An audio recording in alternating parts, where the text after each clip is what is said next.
কৰ গুৰু হৰি ৰাম ৰাম ৰাম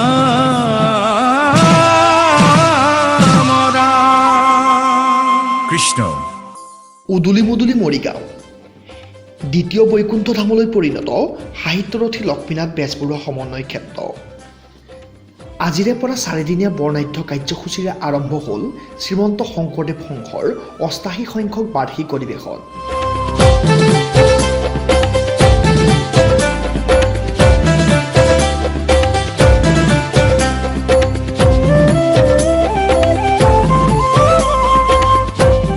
মৰিগাঁৱৰ সাহিত্যৰথী লক্ষ্মীনাথ বেজবৰুৱা সমন্বয় ক্ষেত্ৰত আজিৰ পৰা প্ৰতিধ্বনিত হৈছে কেৱল হৰিনামৰ ধ্বনি।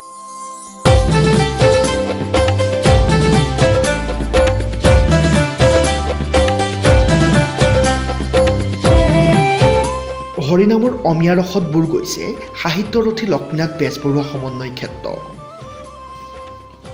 অধিৱেশনলৈ প্ৰথম দিনাই সোঁত বৈছে ভক্তৰ।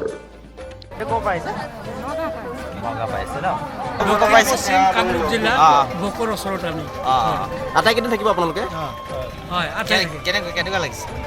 ভাল লাগিছে, কিন্তু আমিতো ভিতৰত সোমাই পাৰি এইমাত্ৰ আহিছোঁ আমি ইয়াতে। ভক্তপ্ৰাণ ৰাইজক আদৰিবলৈ সাজু 12,000 সেৱাবাহী। ভক্তৰ জিৰণিৰ বাবে সুন্দৰকৈ সজোৱা হৈছে 300টা প্ৰতিনিধি শিবিৰ। খাদ্য গ্ৰহণৰ বাবে সাজু বিশাল ভোজনালয়।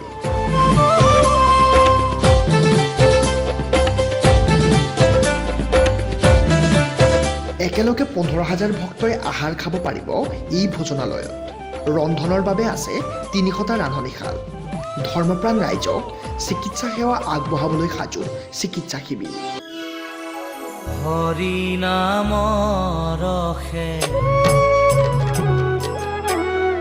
বৈকুণ্ঠ প্ৰকাশে,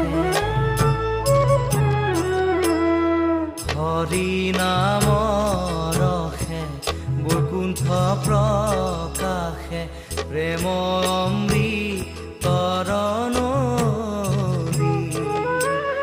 প্ৰধানমন্ত্ৰীয়ে অংশ ল'ব লগা এই অধিৱেশনত নিৰাপত্তাৰ ব্যৱস্থাও কৰা হৈছে সুন্দৰকৈ।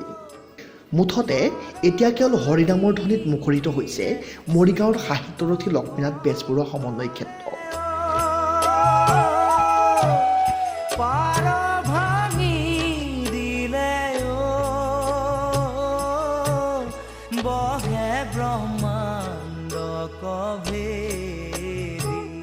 আপুনিও এবাৰ আহক মৰিগাঁৱলৈ, বুৰ যাওক ভক্তিৰ অমিয়া ৰসত।